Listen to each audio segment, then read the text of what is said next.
Alright, motherfuckers, let's talk brass tacks. So, this is a video that I've been meaning to make for a good while now. It's going to be very long, it's going to be very rambly, and I'm going to have a lot of different moments in this video where I'm going to have these long, awkward pauses in my speech patterns. Basically, I'm either gathering my thoughts or taking a drag from my cigarette. Because I need to calm down. I'm going to be talking about something very near and dear to my heart. Something that fills me with everlasting amounts of entertainment and fun, and also everlasting amounts of hate. In April of 2017, I decided to pick up my phone and download a very particular game. So this is going to be a video for people that are not exactly familiar with the mechanics of these kind of games. This is going to be a video for people that are fans of this particular game. I'm going to try to make this a video for just about everyone. But in order to understand my pain, you first need to understand my joy. In order to understand my pain, you first need to understand my love, my adoration, and how all of that can turn sour at a moment's notice. In order to understand my pain, you need to understand Gatcha. So back in 2017, I saw a very particular ad on my phone, and it said that Final Fantasy had a new mobile game, and they were coming out with a brand new unit, someone very special, near and dear to my heart. They were going to release a Final Fantasy VI banner with my favorite character in all of Final Fantasy, Terra. So I went in, I downloaded the game, and I started playing Gatcha. I haven't stopped. It has been 3.5 years now, and I have logged in for more than 1,000 consecutive days. Every day, putting at least 1 hour into the game. And that's a pretty modest estimate. More likely than not, I'm going to be sitting around putting maybe 2, maybe 3, or on very particular days, I'll put 5 or 6 hours into the game in various amounts of spare time whenever I can open it up. But why do I love this game so much? I mean, everyone knows, it's basically a meme at this point. Gacha is inherently broken. It's meant to feed on tendencies of gambling addiction. It's meant to feed on children with mom's credit card who don't understand the value of money that will just spend. They're meant to feed on all these different kinds of tendencies that are inherently unhelpful and terrible for society, for video games in general. So why do I love this so much? Final Fantasy Brave Exvius might be the best turn-based Final Fantasy game ever made. And I understand what it's up against. It's up against some juggernauts in the medium. It's up against, Final Fantasy VI and VII, two of the greatest games ever made, two of my favorite games ever made. It's up against the amazing experience of Final Fantasy III. It's up against so many incredible games. But why do I claim it's so good? When it comes down to story, it's fairly simple, but it's something that speaks to me at a very personal level.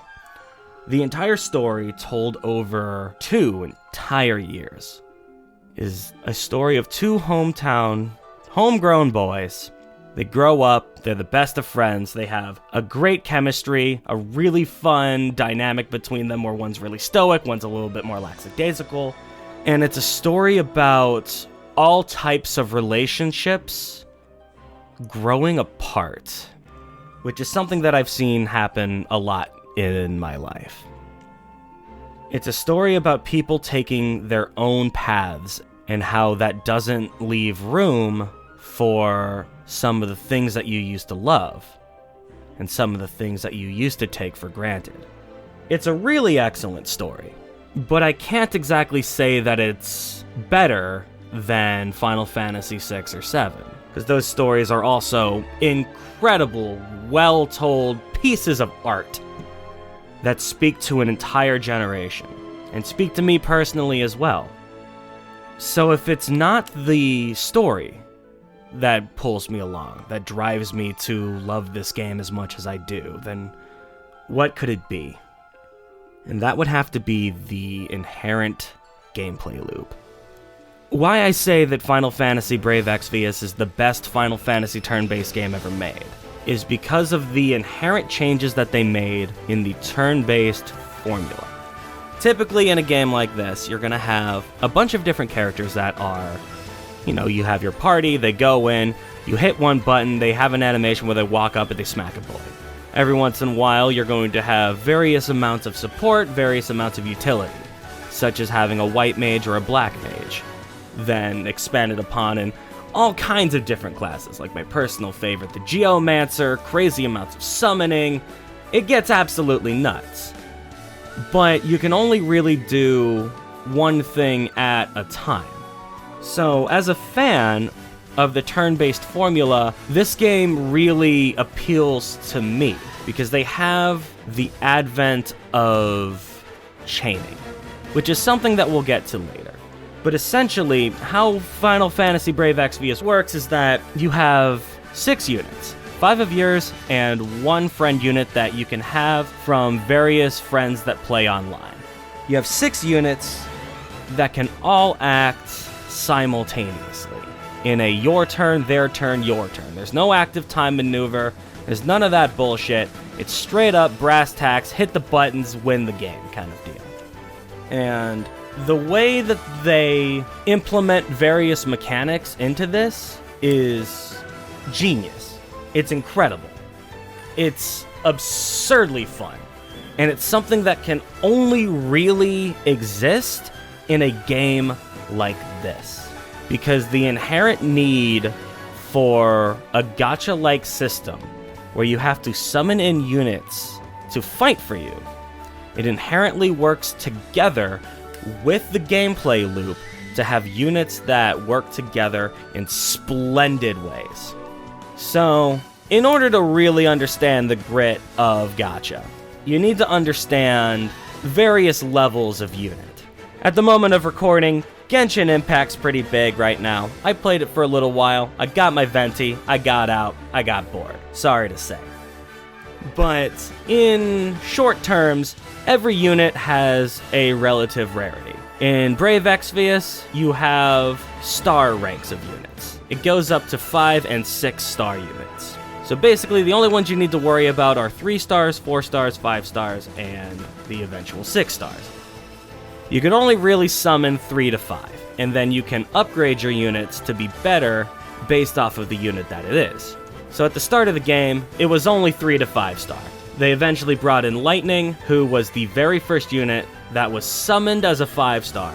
The amazing, the legendary Rainbow Summon. And immediately everybody sat down and they said, oh no, this is falling down a lot of trappings that other gacha games use. 6 stars are going to ruin the game. At this moment, I don't believe that.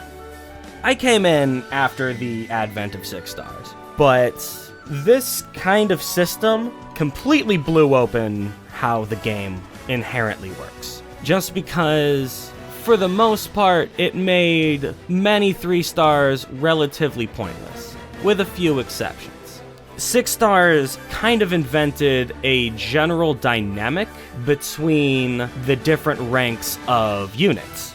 Most units could be upgraded to 6 star by the time that I got in, so most units were still relatively useful. You never really felt like you were getting a raw deal, no matter who you were summoning. And that was very exciting. So from the moment that I started playing the game, for about 2 years, this game had this legendary golden age, where everything was just expanding on the mechanics.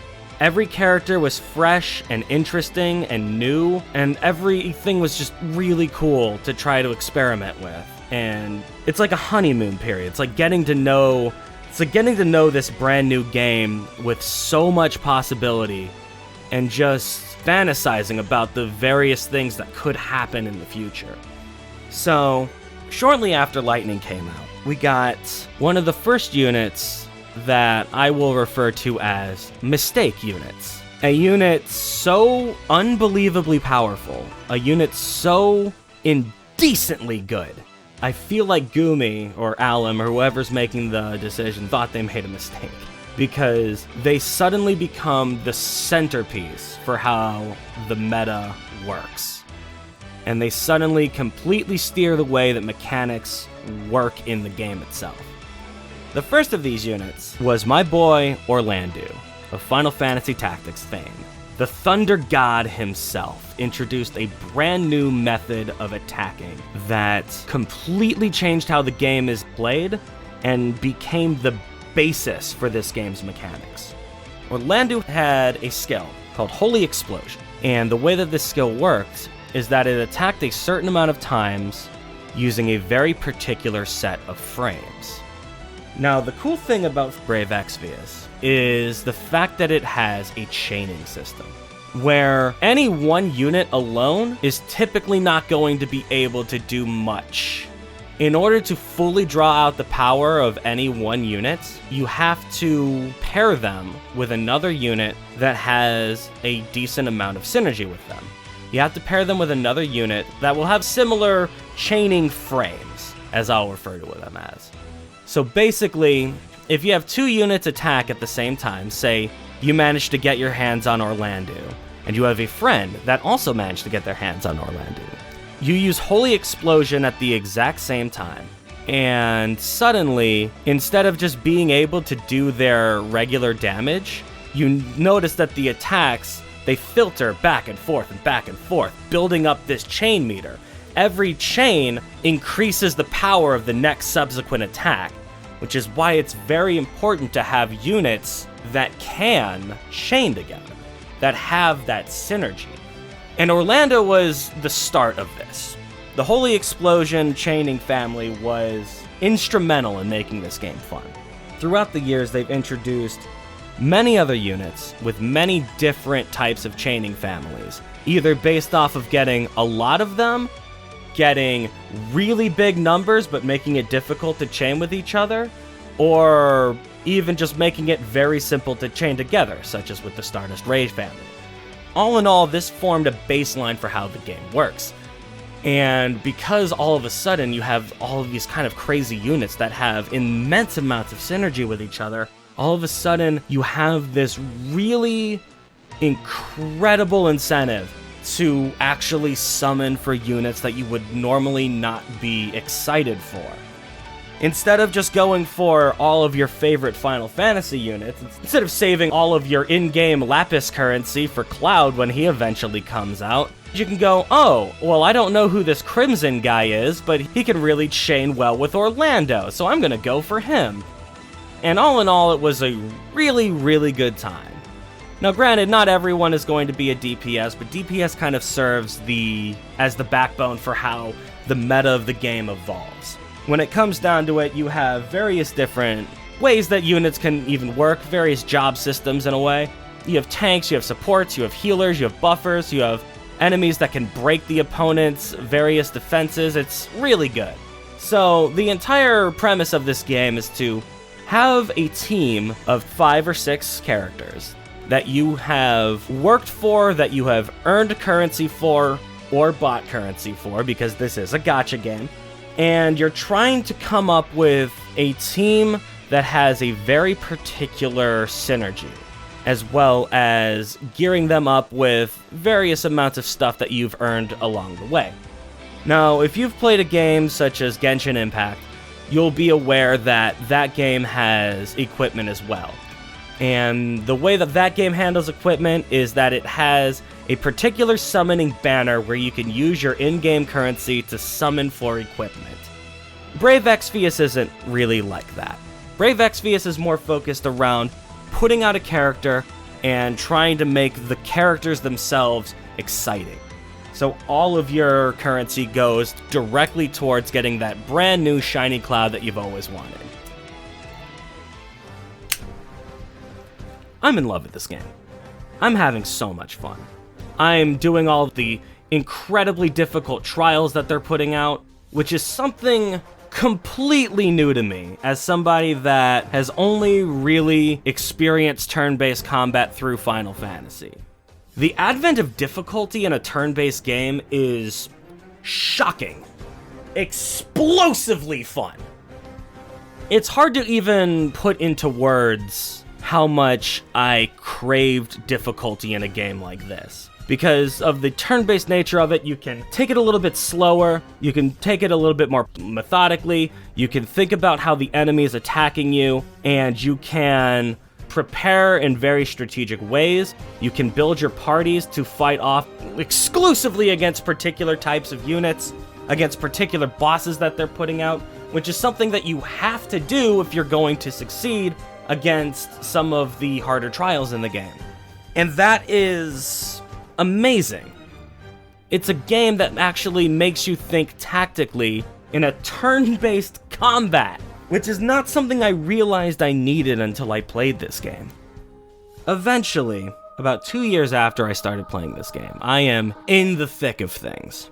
Exvius decided to introduce something new. They felt that the audience retention was starting to wane a little bit.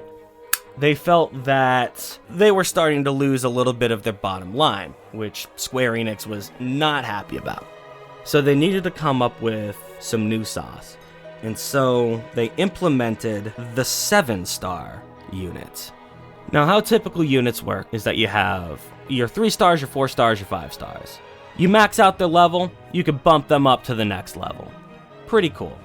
Essentially, any unit that you get, they're going to have the capability of becoming that renowned 6-star that you want, which gives just about any unit in the game a certain level of utility that is exciting, and in a way it's necessary. But then the 7-star came out. Now, the 7-star isn't something that you can simply summon for. Much like how a 6-star unit works, it's only something that you can upgrade a character into. However, only 5-star base characters can upgrade to this level. Suddenly, that skill ceiling that everybody had access to raised the bar, and only about 20% of all of the units that you could get could reach that level. And if they're going to keep on making the same exciting level of difficulty in the game, that means that the meta's got to shift along this new 7-star line. Now, there are ways that you could have fixed this. The easiest way would to have been to at least make some 4 stars, some 3 stars able to ascend to that 7-star level. But instead, you only have access to the highest level of unit if you manage to get that sweet 3% chance of getting your boy.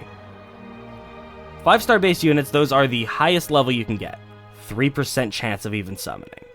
This game gives you plenty of avenues to summon these various units, though. It gives you enough in-game currency to save up and really splurge on units that you need. It gives you summoning tickets by doing events. It gives you a lot of stuff to work with, making this game entirely able to be played freely. You don't have to spend money. In my opinion, the 7-star meta did not ruin Brave Exvius. I know a lot of people were really peeved off about it, because much like when the 6-star meta came in, people saw the writing on the wall. A lot of Gatcha games follow the same formula. They keep putting on bigger and bigger units. You have your SR units, and then, oh, now it's SSR units. Oh, now it's SSR plus Rainbow Extravaganza units. It keeps going up like that. So people were a little bit iffy. Now, the worst part about 7 stars is that even in order to attain this level of unit, it's not even as simple as summoning the guy that you want. Alum or Gumi or Square Enix or whoever made the decision because they wanted people to be summoning more and more and more and more, all of a sudden, these 7-star units, you have 3% chance to get your 5-star base, and you have to summon 2 of them. Basically, halving your chance of getting the unit that you really need. The writing's on the wall. It's a little bit weird. It's a little bit iffy. I'm not a huge fan, but I can live with it. And then we get to the end of the Golden Age and the start of the power creep. Good lord, the power creep. When it comes down to it, that feeling of summoning a brand new unit, getting a brand new shiny, the real goodness, summoning that, being able to get the meta unit and using them in combat and seeing big numbers is an immediate injection of dopamine to the brain. It feels so good. And that kind of fuels the gambling levels that you actually get from this game, because you want to feel that feeling a lot. And Alum knows this. Instead of trying to evolve the meta in unique and creative ways that I saw them at least trying to do during the Golden Age, they instead decided to evolve the meta by having very similar units, almost identical units, that just dealt bigger numbers. Because like I said before, you need that synergy. So if you have a brand new unit that synergizes well with a unit you already have, that keeps that unit that you've been using for a long time still relevant, while also having the new shiny goodness that injects dopamine to your brain. That's what you want, that's what you need. So they kept just implementing these clone units that just did more damage. And because you want that dopamine to the brain, of course you summon them. And because they know you want that, that's all that they went for. All they went for was just bigger units with bigger numbers every fucking week. And it got so tiring because the power creep was just so real. Everything just started becoming just like, oh, well, I got this unit, but he's not even going to be useful in a couple weeks because this other unit that I know is going to be coming out in a couple weeks, they're the exact same unit. They just have bigger numbers. All in all, the game is still fun, though. I'm starting to have problems with it, but I'm still enjoying my time with it. I'm still playing a lot of the newer trials. They're a little bit easier than I would have liked, but it's still that level of difficulty that I want. I'm finally at the point where I'm starting to follow the meta. I'm starting to actually summon some units that are in the meta. Maybe that accounts for the simplicity that I'm having. This went on for a good while. I don't have too much to say about the power creep era, but a few months ago, I don't remember an exact date, they decided to do something drastic. They decided to add yet another tier of unit. And in order to get this tier of unit, only very specific units have access to it, much like the start of the 7-star meta. With units that you already have, you need to have summoned at least 5 of the units. And then, these new Neo Visions unit, because we can't just keep putting numbers on everything, that would be too silly. Instead, we have a new tier called Neo Visions. So these new Neo Visions units, they also have tiers of power in the unit. So yeah, you can have the base unit, but you're going to need to summon either 1 or 2 more of them if you want to access a brand new form where you hit a button and they get access to a completely different kit, doubling their usefulness, doubling their utility, giving you 5 billion more skills to use that have utility with other units that you like to use.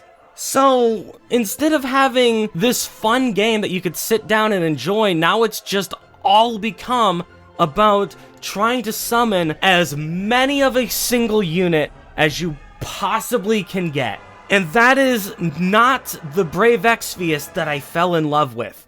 That is not the FFBE that I have spent thousands of hours playing. That is not the game that I have been dreaming about, that I've been going online and studying, that I have been going around and you know, trying to sit through forums and shit talk about the various memes about the power creep, being part of this community that sprawled around this unassuming mobile game. This isn't the game that I wanted to play.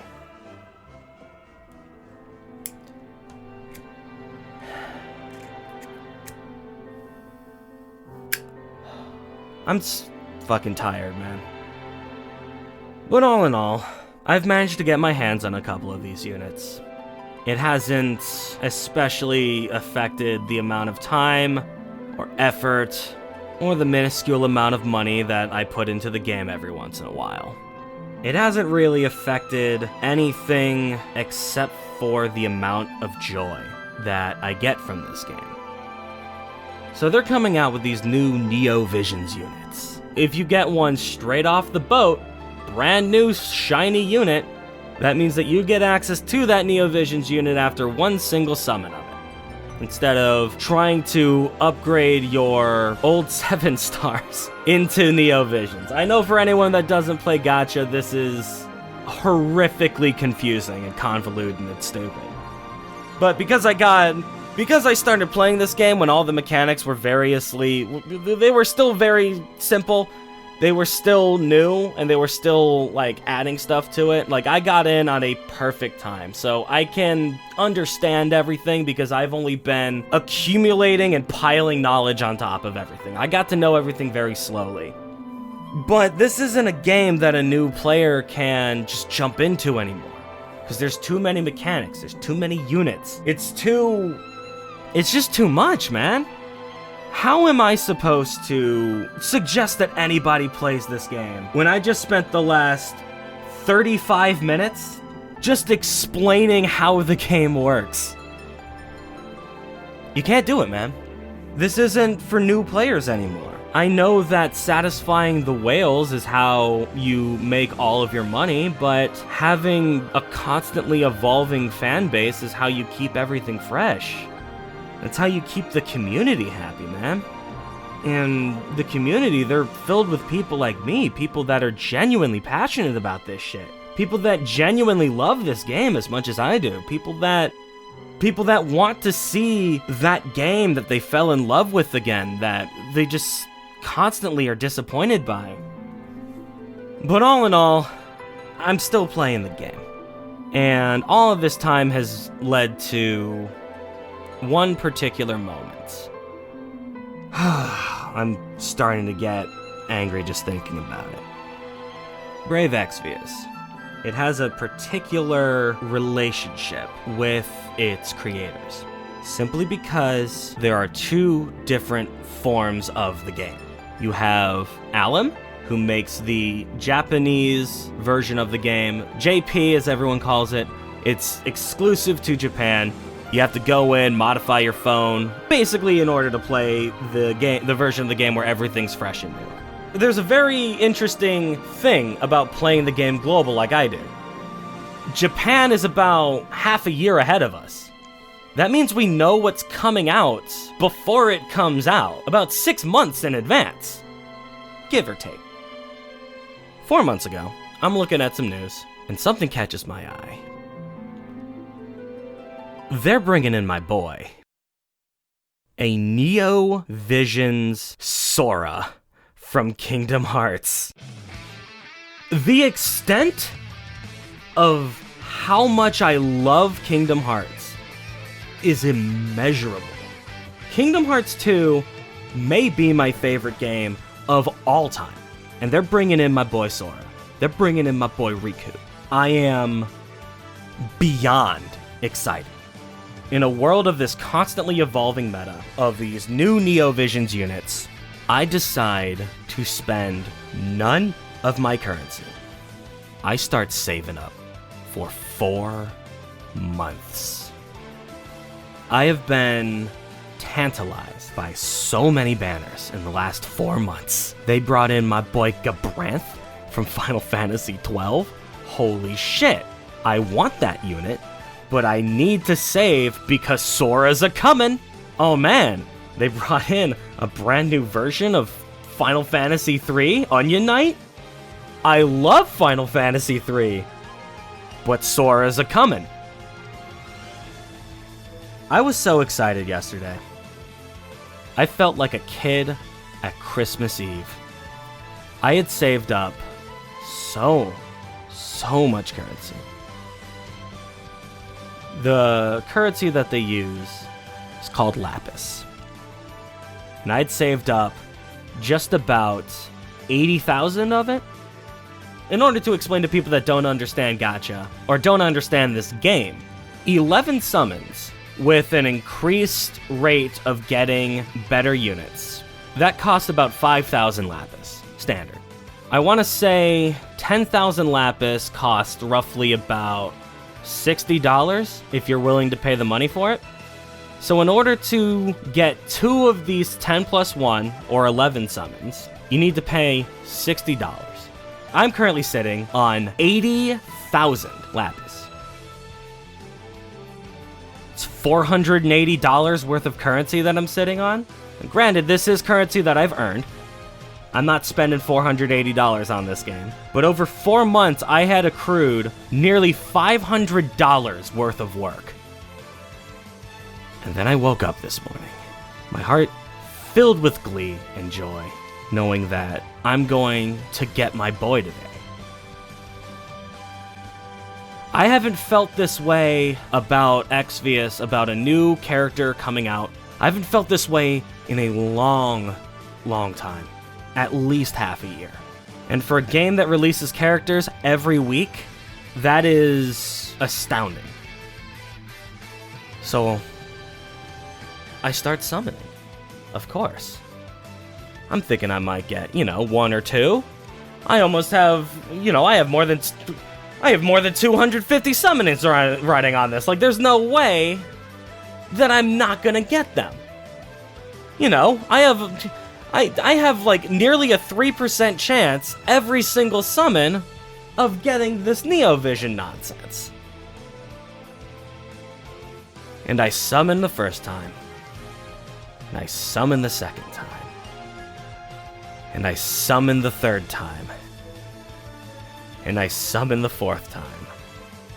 And I summon the fifth time. And I'm starting to realize that something is not right. This banner is being friendly. It's being kind to me. These are time-limited units. They're only available for the next 2 weeks, and then there's no way to get them ever again. So they're giving us a couple things to help get the units that we want. Every time you do 3 10 plus 1 summons, you're gonna get 1 for free. They've lowered the cost from 5,000 to 4,500, which granted, every single one is not a whole lot, but that's 1 free extra summon every time you go for 9. That's a whole free extra summon. Plus an additional every summon every 3. So that's basically 4 free summons every 9 you go for.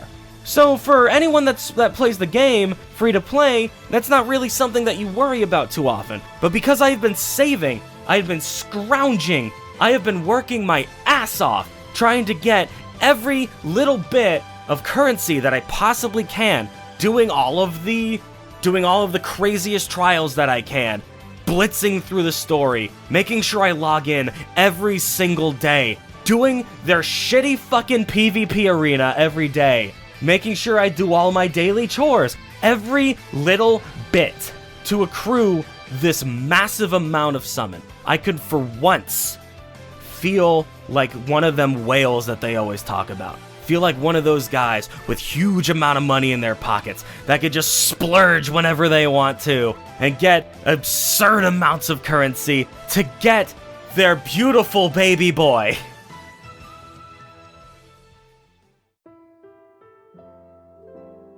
I had to sit there and just stare at my phone. I don't know for how long I sat there. It might have been 5 minutes.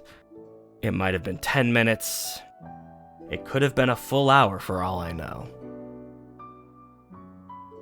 I sat there, staring at the screen, looking at a very peculiar number. 24. I had summoned 11 units 24 times. And not once did I get a single Neovisions unit. Not once did I even come close to my boy.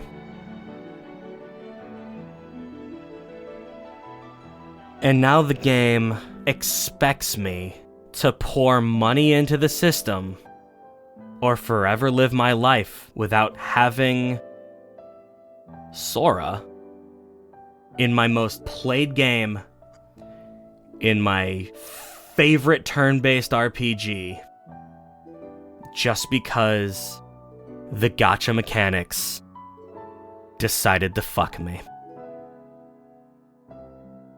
I don't even know if I can be mad.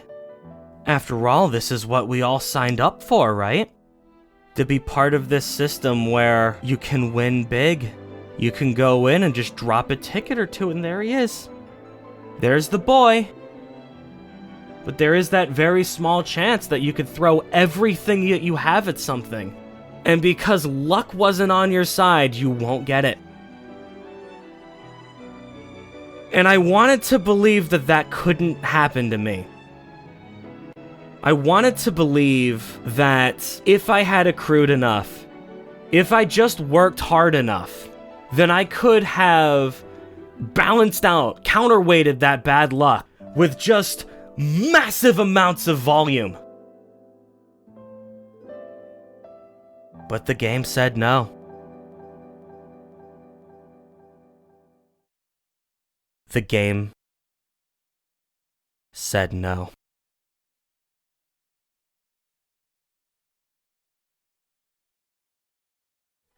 Yo, is that the final boss of Bit of Black Isle? Is I Glibnock? wish. That'd been fucking sweet. You must fight Glibnock! It's Nah. it's just a version of myself, and we're both just throwing Glibnock at each other. Nah, final boss is like this big fucking demon guy. He's pretty cool. That's fair. Dude, are you excited for tomorrow? Oh my fucking god. I'm not gonna be able to sleep tonight, dude. Dude, I'm gonna have It's like Christmas. Like, I'm sitting here and I don't know who I want.